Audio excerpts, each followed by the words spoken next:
and good morning. It is August 19th, 2021, and welcome to We'll Work for Food, the New Possibilities Hour. We have another fantastic program for you today. They're all fantastic, of course, and we're so happy that you're here. We'll Work for Food was formed back in the spring of 2020 by Natalie Armstrong-Motin, who realized the need that there was for food insecurity, and then started this program. She was joined by Jeff Kachavan shortly thereafter. This program started becoming a regular on Thursday mornings Pacific time, and I was honored to be able to join in the new year. Along now, let me introduce Sari also to you. She's our new administrative assistant and helps to get things going. So Sari's in Canada. We're quite global here. Anyway, it's great to see everyone. As you know, we don't ask any or charge anything for these programs. They're available afterwards on video. All we ask is that you make a donation and some amount, whatever you can handle, to a food bank of your choice or of the speaker's choice. And then if you're so inclined and would be willing to let Natalie know how much you donated, we will add it to our running total. Obviously, our running total reflects only the amounts that we have been advised of. So, Jeff, where are we now? Jean, thank you so much. Our audiences have been so generous over the past year and a half. Our running total so far, contributions made by members of the legal and ADR communities, $156,467 to fight food insecurity all around the world. Thank you so much. That is so fantastic. That's just amazing. Maybe we'll get over the $160,000 mark this week. That would be just great. But without further ado, we have a very interesting topic today, and I promise you our speakers will be able to more than fill the hour. So I won't take much time, but let me first introduce Marisa Trasatti to you, and then she will introduce the rest of her panel. Marisa is General Counsel of the California-based dermatological laser and light medical device company, Cyton Inc., and she's a partner at Wilson Elzer, Moskowitz, Edelman, and Dicker.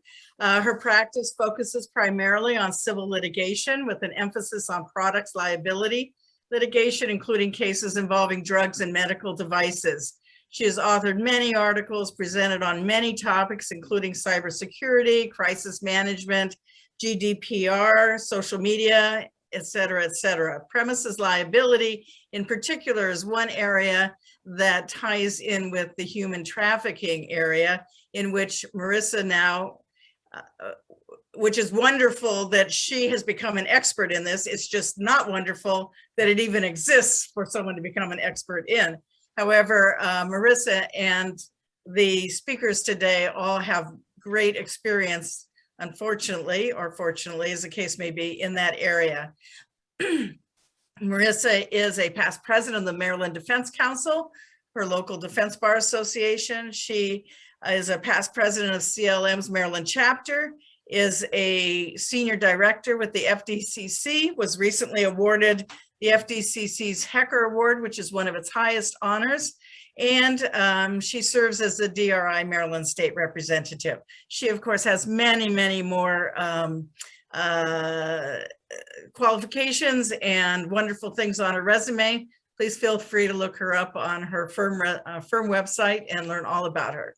That said, Marisa, why don't you tell us about your food bank and then introduce your team, who will talk to us today about human trafficking. Thank you. Thank you so much, Jean, for that warm welcome. It is really a privilege and an honor to be presenting for We'll Work for Food. We are excited to be here and talk about this topic, which, you know, knowledge is power. That's what it comes down to. And so we hope that you take away from this presentation some tips on how to spot human trafficking and some of the countermeasures that exist out there.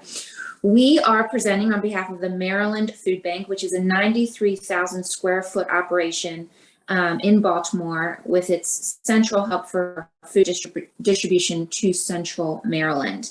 The Baltimore office holds about 100 employees, or 80% of the food bank's total workforce.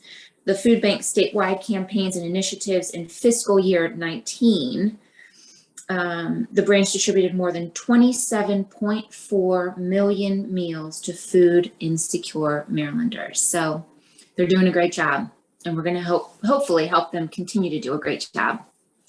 Without further ado, I'm going to present to you my panelists today.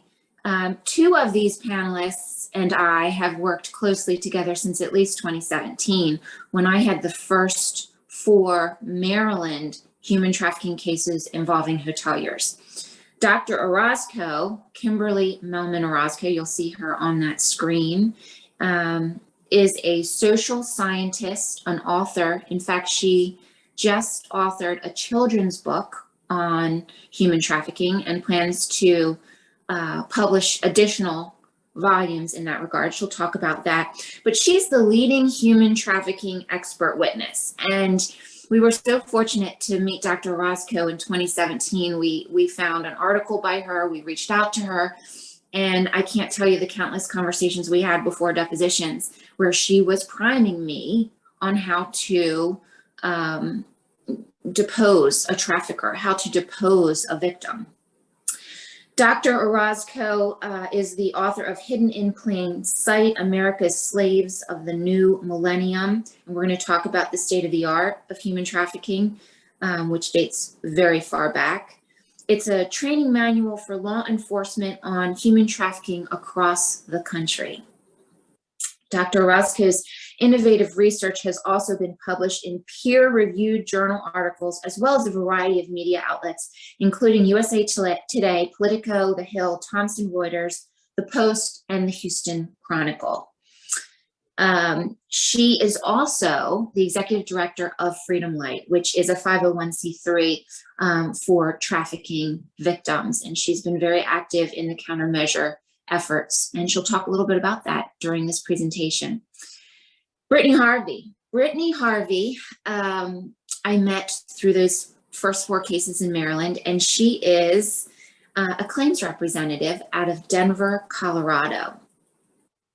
Brittany first learned of these cases and reached out via the FDCC Blue Book. You heard Jean Lawler talk about my connection to FDCC and her connection as a past president, the first female past president of FDCC. So Brittany is the chief claims specialist. She manages a desk of specialty type risks and exposures, primarily litigated, consisting of diverse defense and coverage issues. Brittany's going to discuss the coverage issues inherent in these cases. And she's going to talk about some of the terms in the policies that are being disputed during those coverage cases. She's a 2010 graduate of Appalachian State University in Boone, North Carolina, with majors in risk management and insurance and finance and banking. She has worked previously with various insurers, and her concentration is primarily in commercial general liability and auto litigation. So imagine her surprise when she received these human trafficking cases. 60 or 70 pages long and not short on details. She and I will never forget when those cases came in, and she'll talk a little bit about that. Last but certainly not least, we have John Loyal, who is more than welcome to this panel. He brings his expertise in cybersecurity, and he's going to talk to us about the countermeasures that Thorn and others are lending to the cause in order to eradicate human trafficking around the globe. John is a partner at Cipriani and Werner. He's a previous executive at an insurance company, and he specializes and co-chairs Cipriani and Werner's cybersecurity, information privacy, and data security team. So welcome, John. All right, I am going to share my screen if I can.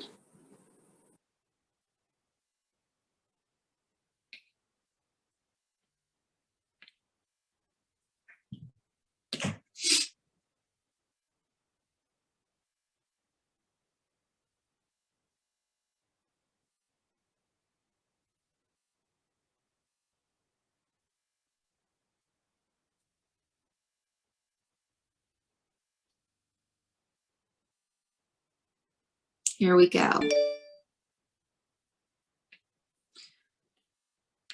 All right. So hopefully you can see on the screen the slides.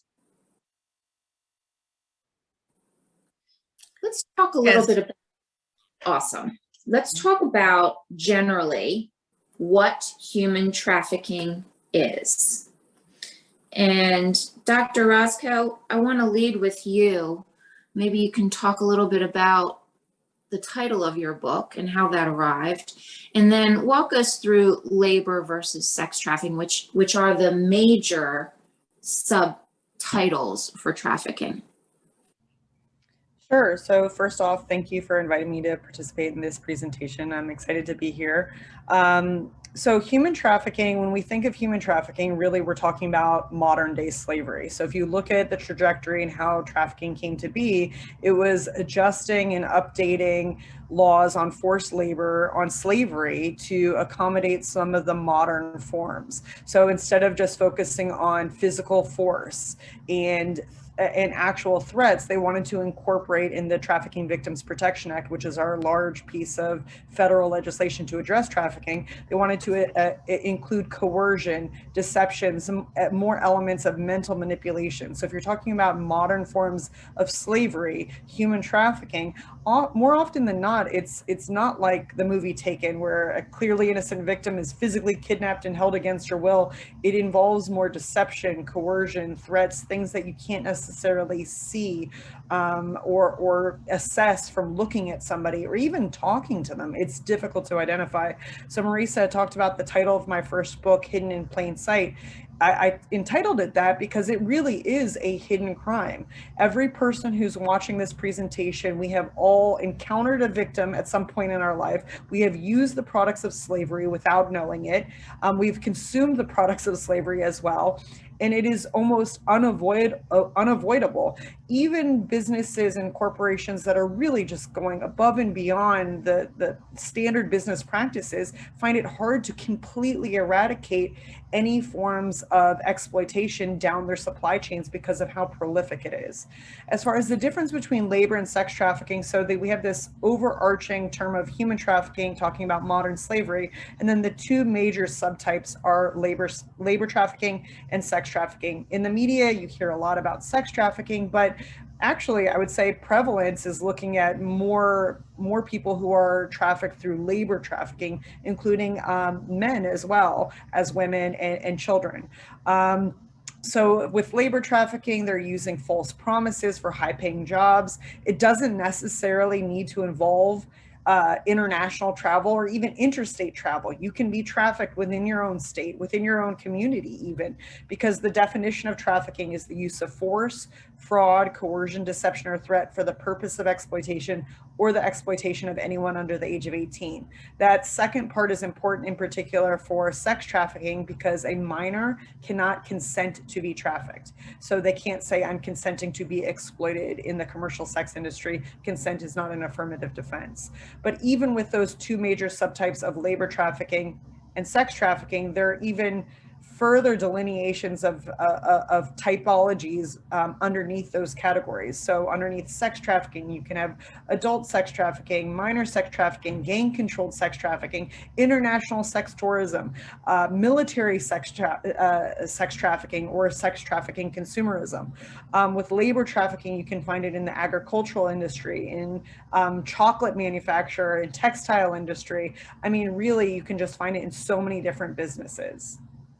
Dr. Orozco, we're going to move to Maslow's hierarchy of needs that you see here on the screen. Can you talk to the audience a little bit about the psychology of human trafficking survivors that you've seen? So in my first book, I used Maslow's hierarchy in conjunction with trafficking. And I think I was the first person to do that. And I've seen people replicate it a number of times since then. So I really think I found something interesting as far as how people are recruited and controlled. So Maslow's hierarchy essentially is a theory, a psychological theory about human motivation. It says we're basically striving to meet our needs. At first, we're looking to meet our basic physiological needs: food, shelter, shelter, water, just to basic sustenance. Then we're looking for safety, followed by love and belonging, then self-esteem, and then self-actualization. So as we're meeting those needs, as we meet physiological needs, safety needs, we just keep on going up that hierarchy. So essentially what a trafficker does is he or she is looking to see what void you have in meeting a need. And then he or she is making the false promise to fulfill that void. So for example, if you're a kid that's homeless, they're going to say, I'm going to provide you shelter, I'm going to provide you food and basic sustenance. If you're a kid that's being maybe abused at home by a parent, they're going to say, I'm going to protect you. I'm your protection. I'll take care of you. No one's going to do that while I'm with you. If you are, a girl that's looking for a significant other and that feeling of love and belonging, maybe you're isolated, you don't have a lot of friends, he's going to make that false promise to be that boyfriend, to be that family member that you aspire to have, or to have that connection or that relationship. He'll make that false promise. Or if you have low self-esteem, he or she will build it up. They really just go up that hierarchy. And so that's why you can see people who are susceptible from all walks of life. They don't need to be somebody who's marginalized or lower socioeconomic. They could be somebody who comes from an affluent family and he or she is making a false promise for self-actualization. I'll connect you with a modeling gig. Or the allegations against, a great example, allegations against Jeffrey Epstein. I'm going to connect you with the rich and powerful and famous people. That's how he was able to deceive these girls to coming into a position where they could have been exploited or susceptible to sexual advances from an adult. So that was certainly true in the cases that Brittany and I handled from a defense perspective. And I think Brittany was the first claims rep to ever sit through a deposition of a trafficking victim. Keep in mind, we had 4 different cases, and the plaintiff's lawyer led off with supposedly his best case. And this particular plaintiff was unbelievably changed from what she was versus what she became. So when she presented for her deposition, she appeared like she had everything together. She was well dressed, she was well heeled, she was well groomed. And then we started peeling back the onion and asking questions, and we learned that she came from a broken house. She came from a mother who had remarried, and her second husband was physically and sexually abusing her. We learned that she had gone to the police against her mother's wishes and reported it. She jumped from a second-story window to get the police's attention. And then she wound up meeting one of the traffickers, a female trafficker, who lured her into exotic dancing. And that day, when she was abducted, she was going to a dance for an older gentleman, so she thought. What actually happened, we learned, was that she was abducted. She was brought to a church where she was assaulted multiple times and then brought to a hotel.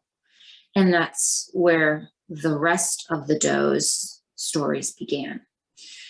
I want to turn to Brittany for a moment. Brittany, can you describe for the audience what you observed, what you heard in that first deposition of that doe number 4? Yes. So this particular doe really hit me hard, just being that she was a young female. If I had seen her out on the street, I probably would not have known that she was being trafficked. It was not apparently obvious to me.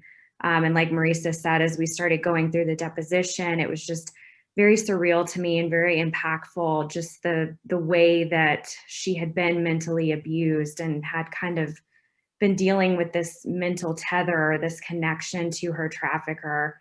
It was clear that not only had she been lured in by the concept of dancing, but also drugs. There were clear signs of drug abuse, just fulfilling that need, like Dr. Orozco talked about. It was very surreal to me because we all hear about these things and we see these things on the news or, on social media, but seeing it in person just made it that more real, and kind of reinforced the fact that it is so hidden. We've all seen it before and don't know that we've seen it. So she was clearly victimized, and had suffered great abuse because of this trafficking incident. And then Brittany, juxtapose that with what we saw when we went to mediation with doe number 4. Yes. So like you touched on, Marisa, during the deposition, she was very well dressed. It was clear that, her counsel wanted her to present very well.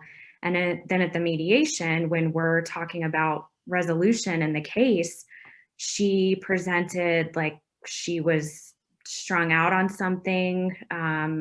She looked more like a victim.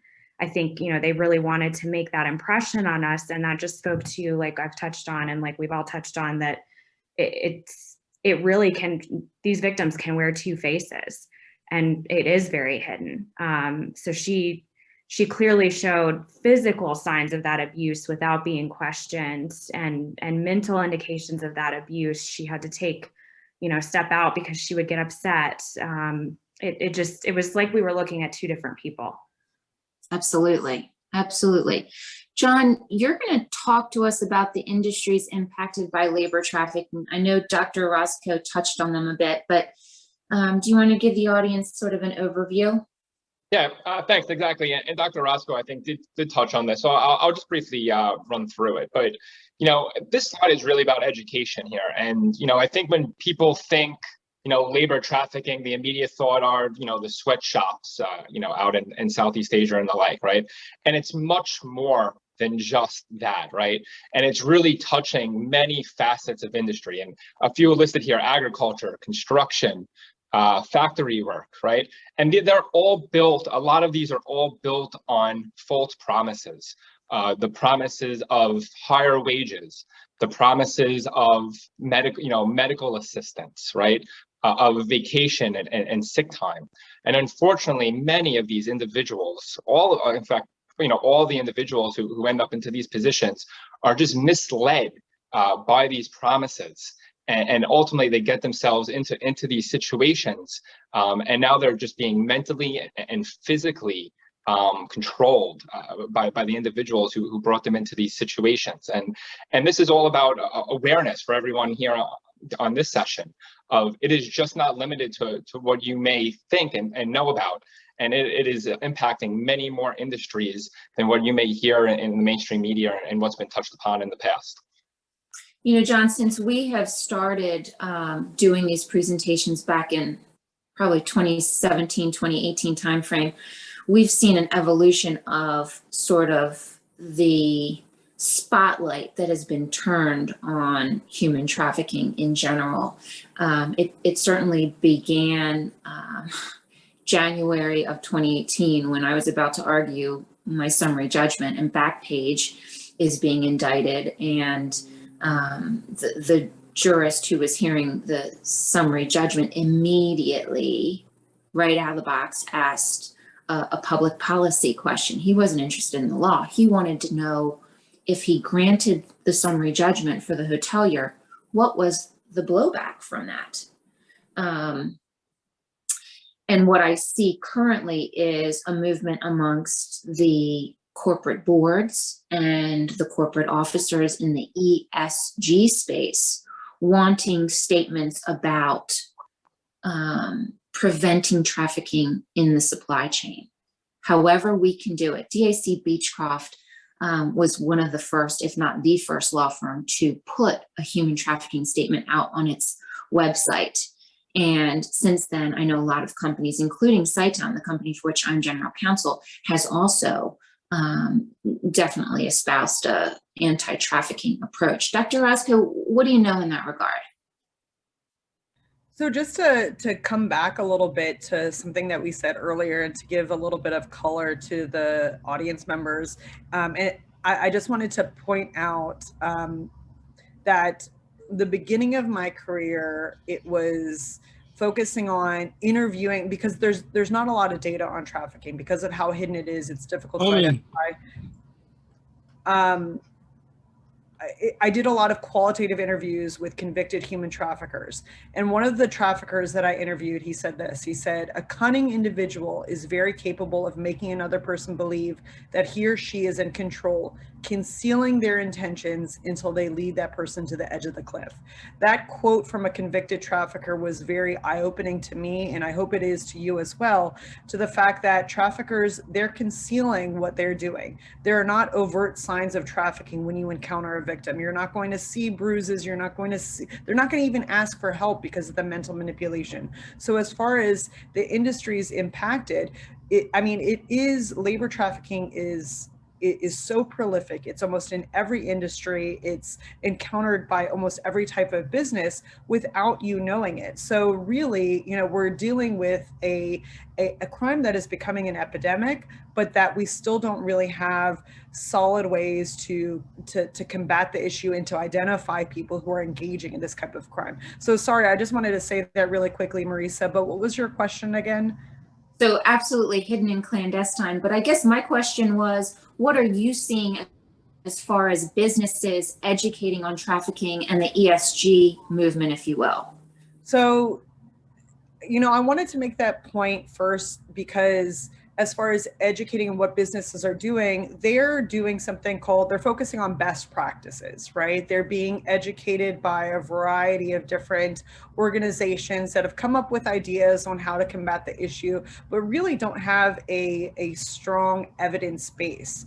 As a social scientist, I'm looking for evidence-based interventions that really have a measurable impact. Specifically, I'm looking at the prevention of crimes, the identification of offenders and the prosecution of offenders, and the rescue and protection of victims. But really the things that we've seen come out of the interventions that are being taught to different industry leaders and different businesses is either A, we don't have any evidence of whether it's working, or B, the evidence is suggesting it's not working. I know, Marisa, earlier this year, you shared with me a journal article that was looking at some of the training protocols that they have of whether it's better to use, anecdote-based training, fact-based training, or looking at the different training protocols. And what they measured, though, on the efficacy of those different training protocols, it wasn't whether it actually had an effect in their ability to identify a victim or prevent these things from happening on premises. It was the memory or the recall. And they found that, using a facts-based approach was one of the better approaches than the red flags-based approach. But still, we have a very long way to go to determine what works. So as far as my opinion is concerned, really, I wouldn't hang my hat on any intervention. We're learning as we go, but whatever you do, you want to evaluate it for efficacy, specifically the sensitivity and specificity. How is it doing on identifying these cases when and if you encounter them, but also not misidentifying and assuming somebody's engaged in trafficking if they're not. And we've seen that as well, Marisa. I know that a lot of the industries were trained on one of the quote unquote red flags was if a child didn't look like it belonged to a parent. And what the result was, they were pulling out mixed race families as being potential trafficking situations. You can't do that. You can't violate somebody's civil rights or liberties with the quote unquote good intention of combating trafficking. You need to find what works. You need to evaluate it for efficacy, and just be very wary of organizations that purport to be experts, because they're not all created equal. We'll talk more about those countermeasures and also the countermeasures that are targeted to the demand, not just the supply, later on in this presentation. But from an overview standpoint, as far as the cases that are out there, for those of you who are mediators and arbitrators, we actually used a retired judge in the Maryland cases from Baltimore City Circuit Court. These were the first cases to go to mediation. It was a huge learning curve for him and obviously for us. And ultimately the case is resolved. But what we have seen in this litigation is a few waves. The first wave is what I would call what Brittany and I had back in 2017 and 2018. They were independently owned motels. So they were motels, single story, maybe 2-story at most, with exterior stairwells and exterior doors. So people could just drive up to the room door without going through the main desk. They were individually owned hotels. Sometimes, as in our case, later on in the litigation, in order to put pressure, they sued not only the hotel corporation, but also the individual owners and officers that owned the hotel. They also sued the franchisee and the franchisors. The plaintiffs' lawyers were small plaintiffs' lawyers. They were not well funded. They certainly didn't have any third-party funders behind them. And then in the second wave, what we saw was larger hotel chains being hit, the major hotel chains that you know about, the Marriotts, the Hiltons, the Red Roofs. And they were suing the franchisee and the franchisor. Sometimes it was an independent relationship. Sometimes it was a corporate managed relationship. They were suing under the TVPRA, whereas in the first wave, they were negligence cases. They were premises cases. They were negligent hiring and retention cases. So they were going after the owners of the hotel for hiring someone at the front desk who couldn't spot this crime, which, oh, by the way, is hidden in clandestine. As you've heard multiple times, a theme you will hear throughout this presentation. So in the second wave, they were large plaintiffs' lawyers with lots and lots of funding, and they were cooperating around the country. They had local counsel, and then they had a more national law firm presence. And the defense lawyers in the second wave were big law, whereas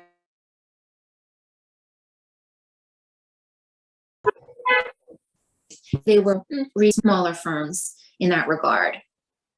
We also saw a movement in the second wave of claiming that hotels that provided Wi-Fi were enabling the traffickers to do what they were doing. So in our cases, the original cases, they were trying to put the women up on Backpage, up on Craigslist, and 3 of the 4 were able to be put up there. The 4th one actually kept being shut down, and we believe it was because she looked like she was underage. She was not, but we believe that Backpage was taking it down because she looked like she was underage.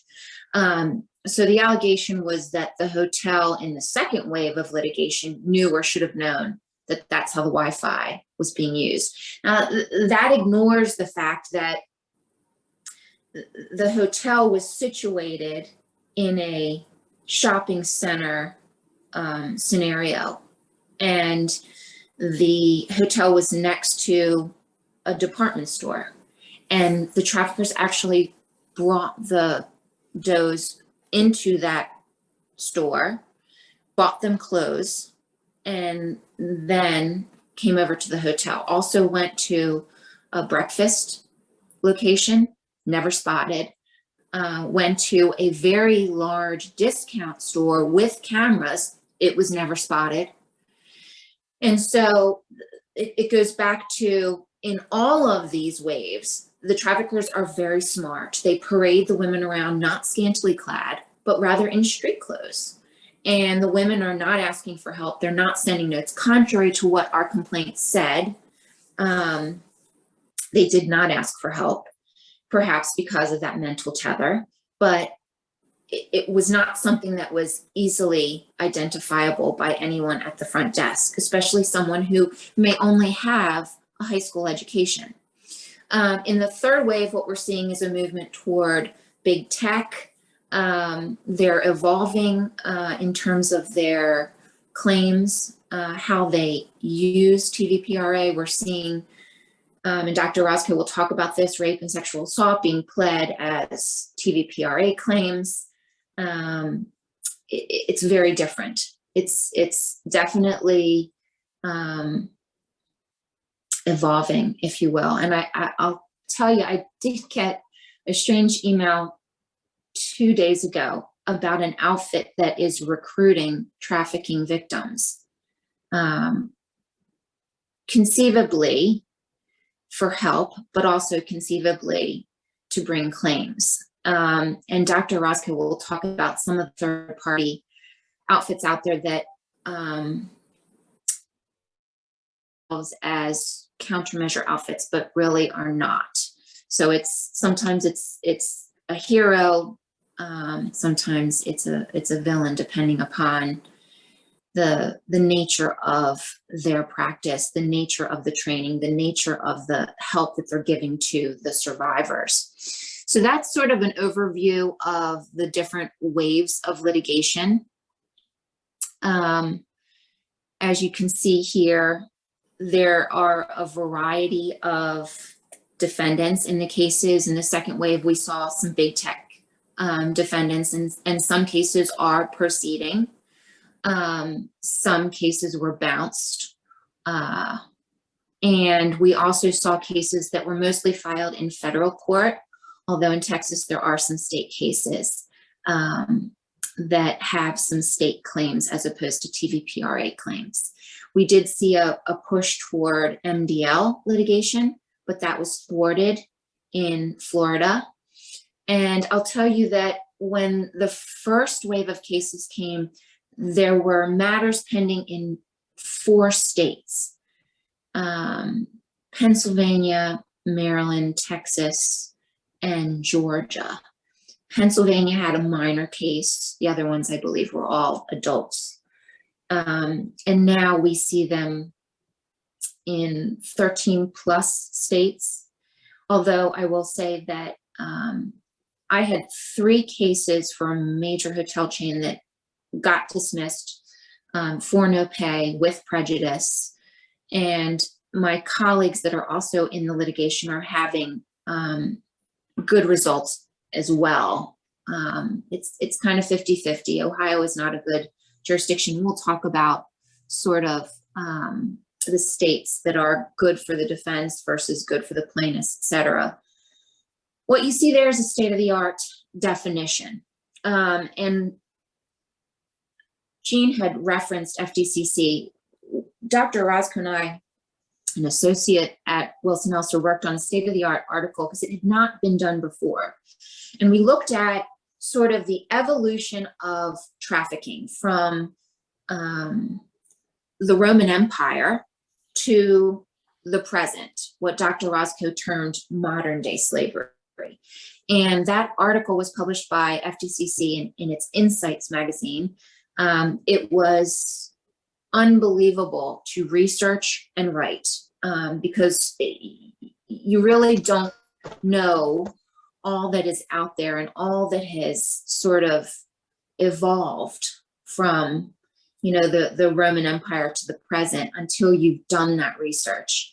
We talk about the white slave trade, and I know Dr. Orozco alluded a little bit to the racist element of human trafficking. Dr. Orozco, can you describe sort of in the 1900 time frame the state of the art that we saw with the Jack Jones, et cetera?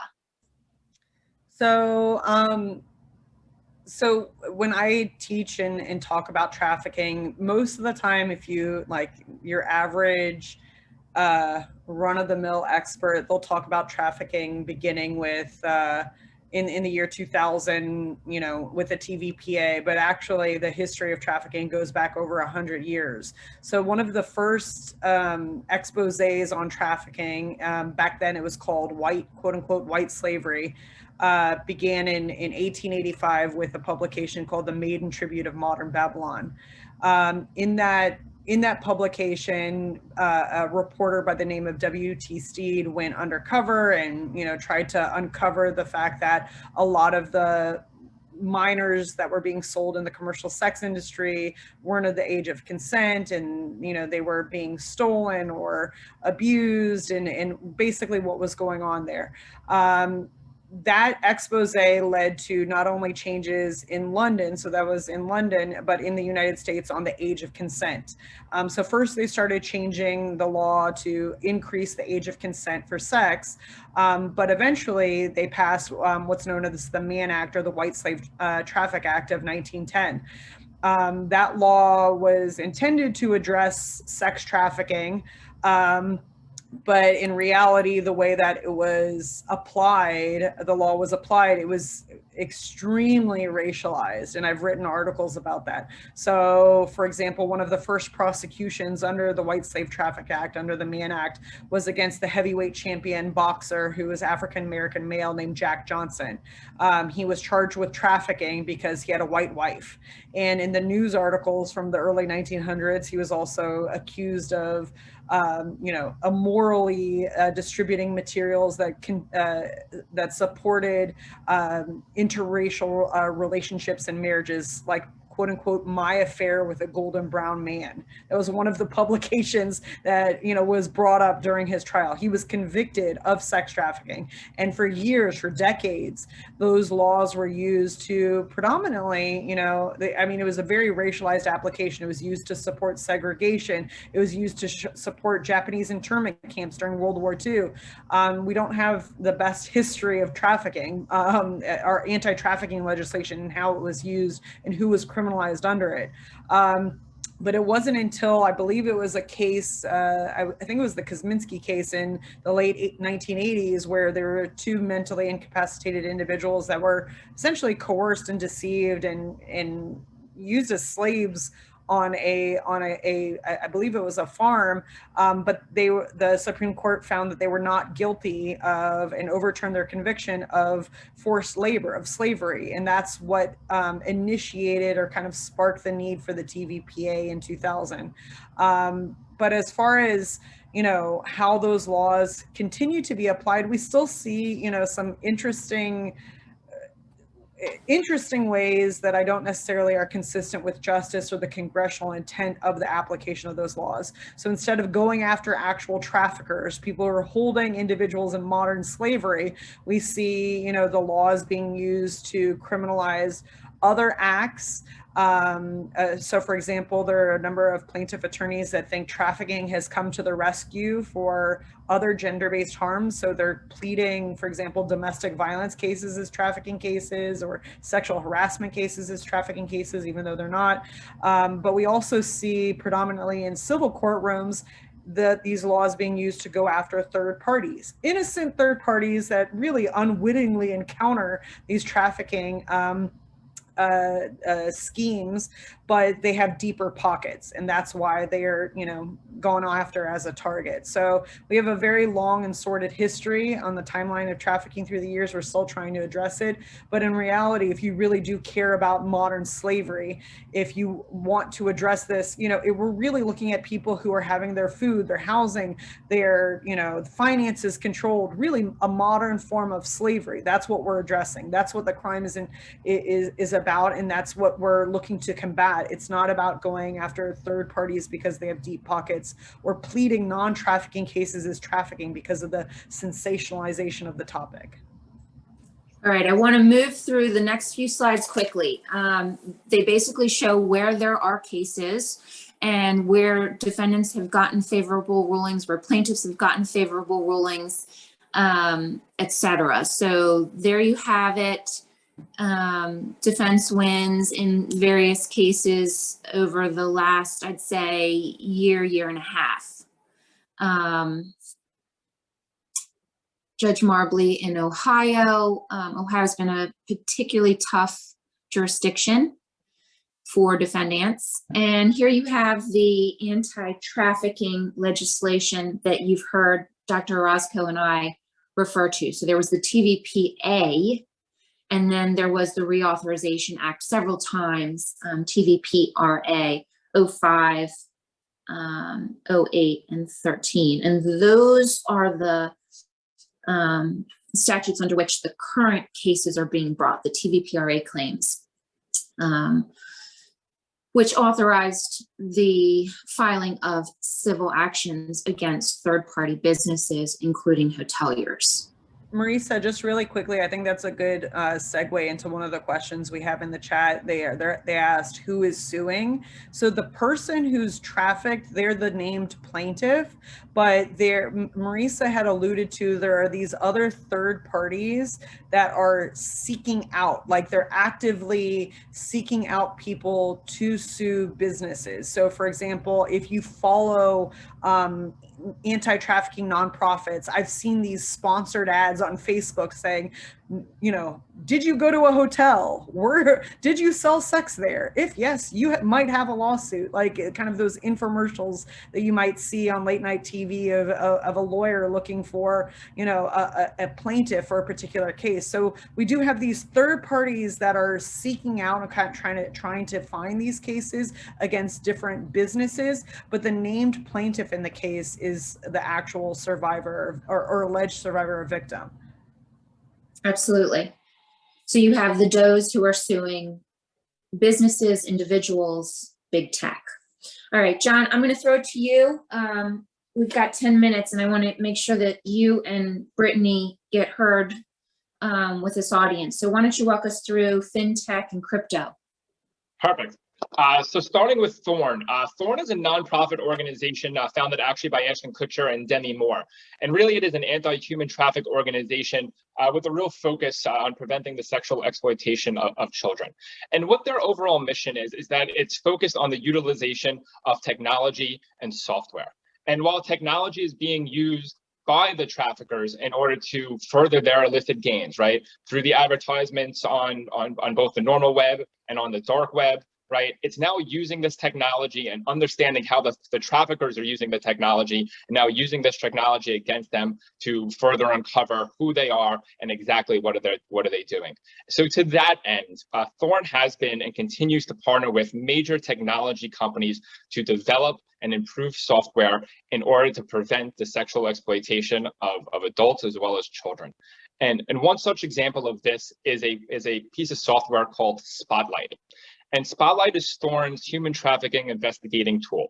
And really what the overarching goal of the Spotlight software is to provide law enforcement with additional intelligence and leads that will give them more, that will not essentially bog them down in their investigation. And it will give them a lot more information in a much cleaner format, right? Because we all know law enforcement time is limited. So it will help them more quickly advance their investigative tools, okay?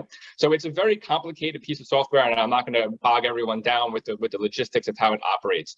But essentially from a very high level, online advertisements continue to be used, you know, both on the dark web and otherwise, to promote the human trafficking, right?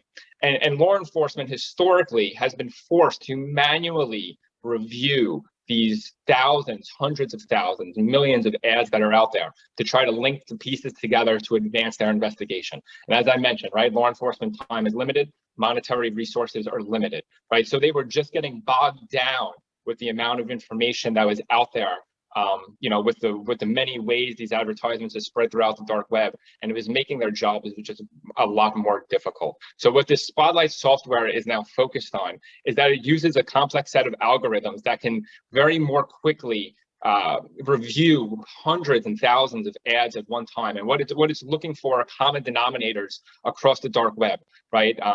Common email addresses, common Bitcoin addresses, common pictures of certain individuals. And essentially what it does is that it through these algorithms, it'll group together all these ads that are red flags and that seem to be intertwined and interconnected.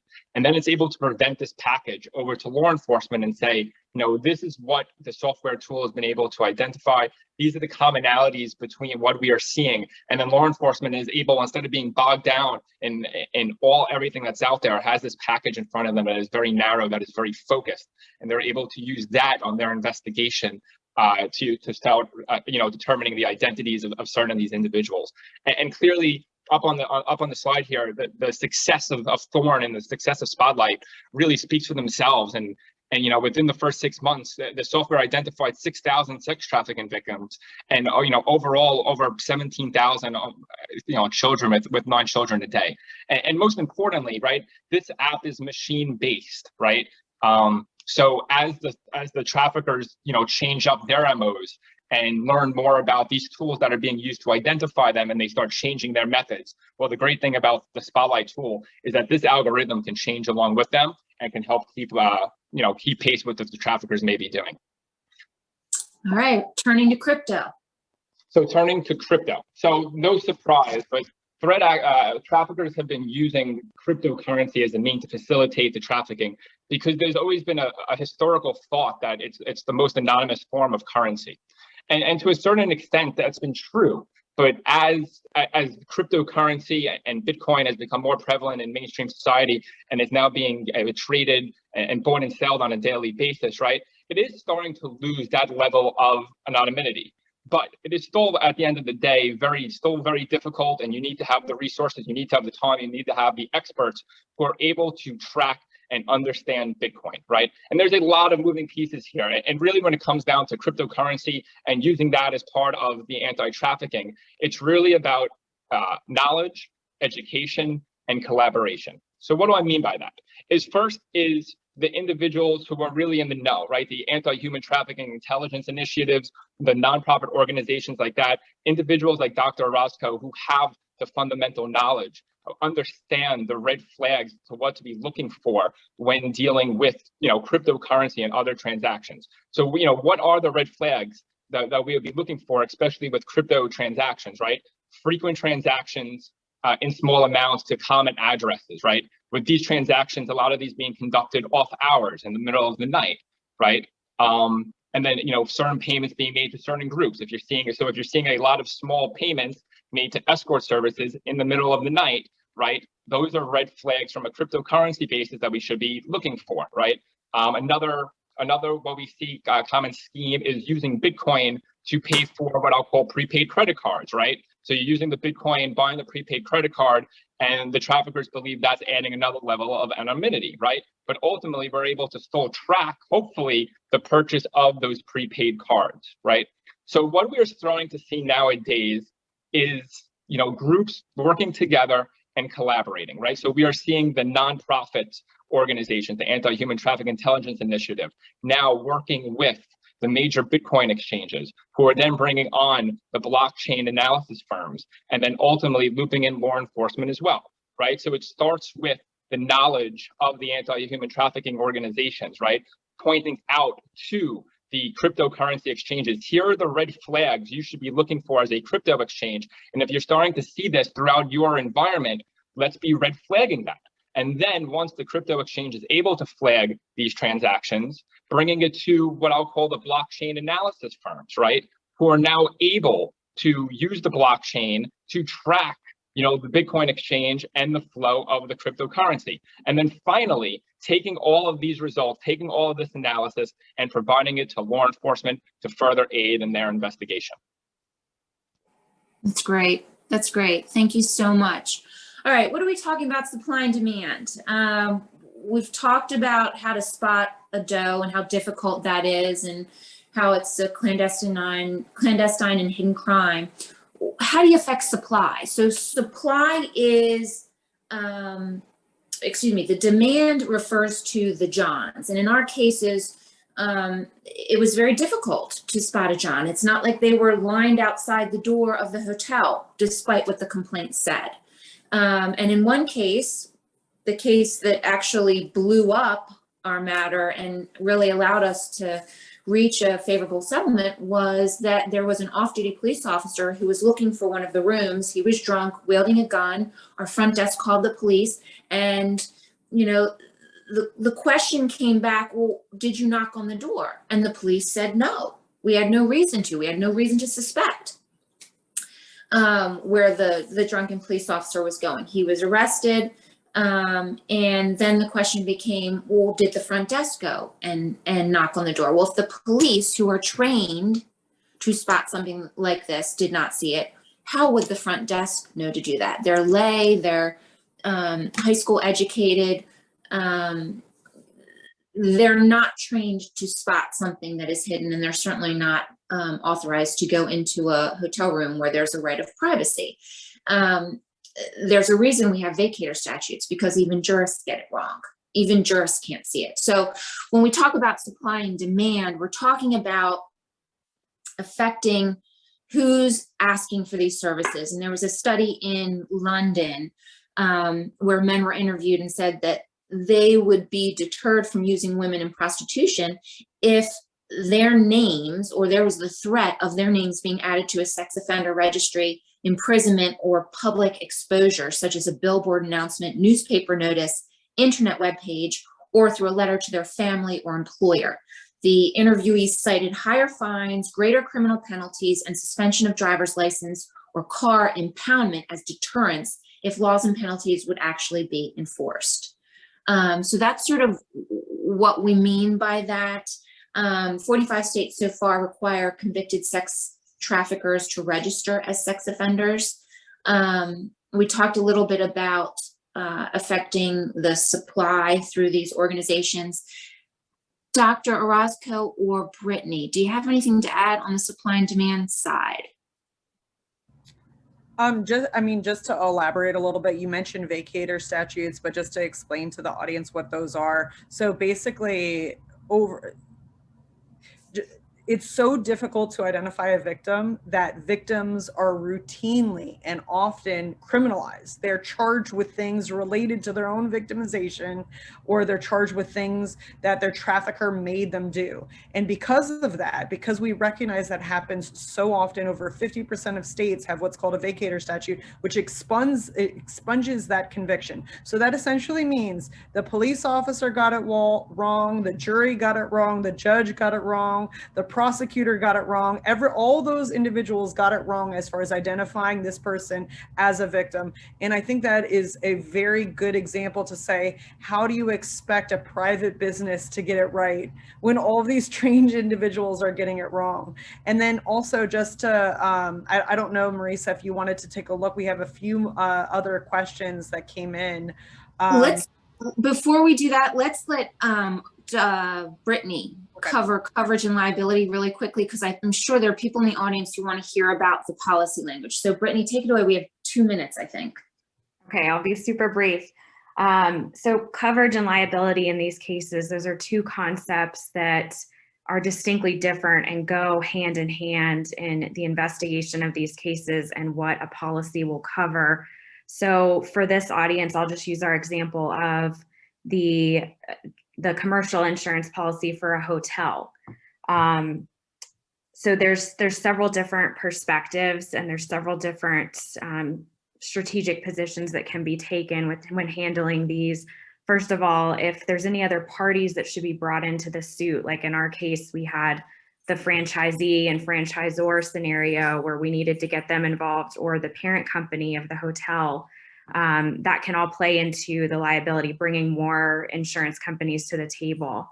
In terms of just the policy language, like you see on this slide, there is a big push in the insurance world to have their underwriting staff and their policy language constantly evolving, just like these crimes are, and incorporating different limitations or different exclusions on the policy. Because you have to think and realize that the intent of policies is not to ensure criminal acts.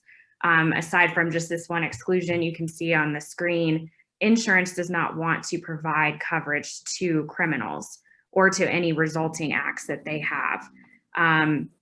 So in our cases, we didn't have those sort of limitations. Some policies may say, you know what, if we get a claim that has to do with an assault or a sexual molestation, we're only going to provide X amount of coverage. And I like that because that puts a cap on what's available. It deters the plaintiffs.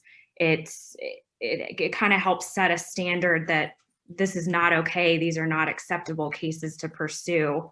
It impacts settlement values. It impacts, the precedent and the case law that's out there. I could talk all day about this. I know we've got only a couple minutes. Okay, and there you have the pending deck actions. There are others, but the Star indemnity is the one that I'm most familiar with in favor of coverage.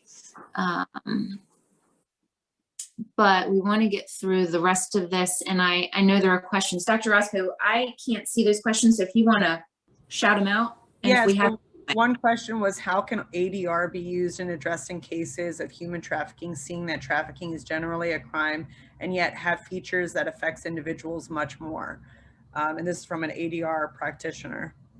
Well, I can tell you, Judge Miller did a fantastic job with us. It was 4 cases that he was tackling, and we would not have resolved the cases but for the initial shot across the bow in attempting to mediate the cases. Obviously, Brittany then stepped in and wound up negotiating directly with the plaintiff's lawyers to get it resolved. But I do think it was helpful to sit across the table, have my claims rep looking at the plaintiff and sizing up the plaintiff's lawyer for trial purposes, and kind of being able to take back to the carrier what she saw and what she expected. What do you say, Brittany? How important was that mediation?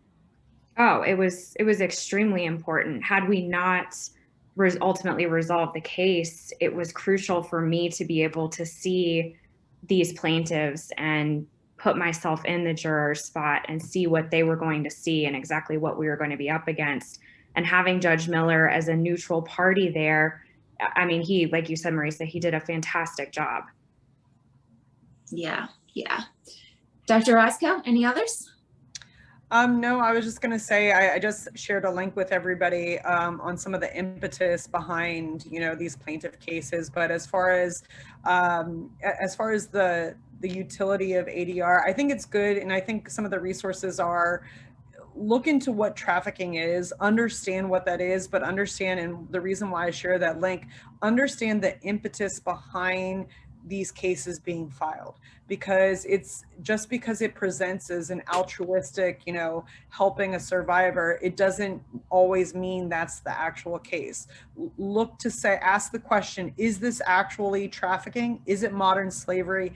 And second, is this third party really to blame? I know that, Brittany talked about insurance coverage. One of the things they talk about in that article, Trafficking to the Rescue, is how they file these cases against innocent third parties because, they're trying to circumvent intentional tort barriers, to say, okay, well, they didn't commit the act. They allege that they knew or should have known. So just be aware, it's a clandestine crime. It's difficult to identify. Just make sure you understand what trafficking is and make sure it fits within those parameters of modern slavery. But also, is this person, could they have known? And more often than not, the answer is no. It's very clandestine. We're having, survivors not asking for help. They don't disclose. So just make sure you're aware of that in any kind of ADR setting. So true. So true. Audience, thank you for being here. Thank you for listening. If you have questions, you have our contact information up. We really enjoyed being here. As you know, and can tell, we are passionate about this topic and there's a lot to cover. So appreciate you. Thank you so much, Marisa. Thank you, Dr. Orozco. Thank you, Brittany. Thank you, John. Thank you, everyone, for being here. Fascinating program. And please do feel free to contact them for your specific questions. Have a great day, everyone. Take care. Bye.